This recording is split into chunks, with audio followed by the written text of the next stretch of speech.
In their homeland that the leprechauns called Tir darkness came as softly as someone flipping up your hoodie. My partner, Lily, a rust-coloured wolfhound, was at my side. She shook off the last dampness of the river of gloom, which we left in our wake. Lily is the size of a Shetland pony, but 10 times more lovable. We had passed into the place that smells like feet, which I had just named for reasons that are obvious. There is no sense of time in the land of the fairy folk that we folk just call every day Non's Day. I looked up and saw that the sky was full of the leprechaun constellations, as it was what we would call night time back in the human Republic of Ireland. Tir is its own dominion, with its own weather systems and even its own laws of physics. For example, in the Cruach towns called the Floating Lakes, the gravitational pull is up. The residents have gotten used to it, but it makes the few humans who have visited barf, which is the non-Scottish word for boke. Tir has its own firmament of stars that has no relation to human astrology. Orion the Hunter, the Big Dipper, all those classics. Under the violent leprechaun separatists Queen Mora with the world's most interesting forehead, the leprechauns rearranged their constellations into shapes that they find hilarious.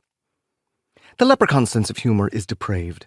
Major figures in their night sky are Unicorn picking its nose, Queen Moira ripping a humongous toot, and the one by which sailors in the Leprechaun Royal Navy steer their ships, somebody's butt with an eyeball in the crack, sometimes called Cyclops' eyeball butt. Leprechauns are the worst. I stopped to check my bootlaces, which were tangled like those garlic bulb thingies that hang in Italian restaurants. During the past few stressful days in North Ifron, I had been nervously adding knot upon knot to my special unit boots, which are designed to withstand the bite of a medium-power leprechaun. It would take a brain surgeon to cut me out of these.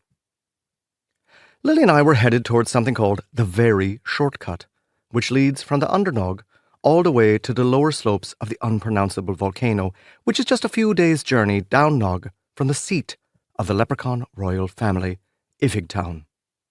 In a vast sack in my sporran was a team of Ouija's, the corrupt leprechaun police force. A vast sack is a special unit evidence bag that has a huge interior compartment, but is tiny on the outside. This one looked like a Roscommon Football Club souvenir coin purse. In my vast sack with the Ouija's was an old Irish god called Cruach, who I had turned from alive to no longer alive with a terrific poke in the heart from my very nice umbrella. My mission was to turn over these corrupt wee folk to the leprechaun king who resides in the royal palace at Ifigtown, the capital of Tir I have never met a leprechaun royal, or even a human royal, except for the guy in Galway who calls himself the king of hassle-free mobile phones. Upon closing this case, I would then return to the human Republic of Ireland with Cruach, the no longer alive bog mummy, where he could be safely encased in the National Museum, Dublin, and perhaps the plaque beside his case would make some mention of the clever boy Ronan Boyle, who brought him to justice with the help of Lily, the world's bravest wolfhound.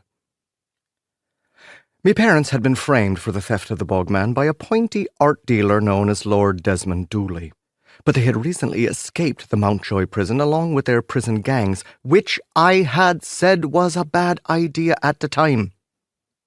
My parents are museum types, but when you fall in with a prison gang like they did, you're definitely going to get peer pressured. Currently, my parents' whereabouts are unknown. I don't like to use the word escapees, as it looks bad on their resumes, but technically, that is exactly what they are.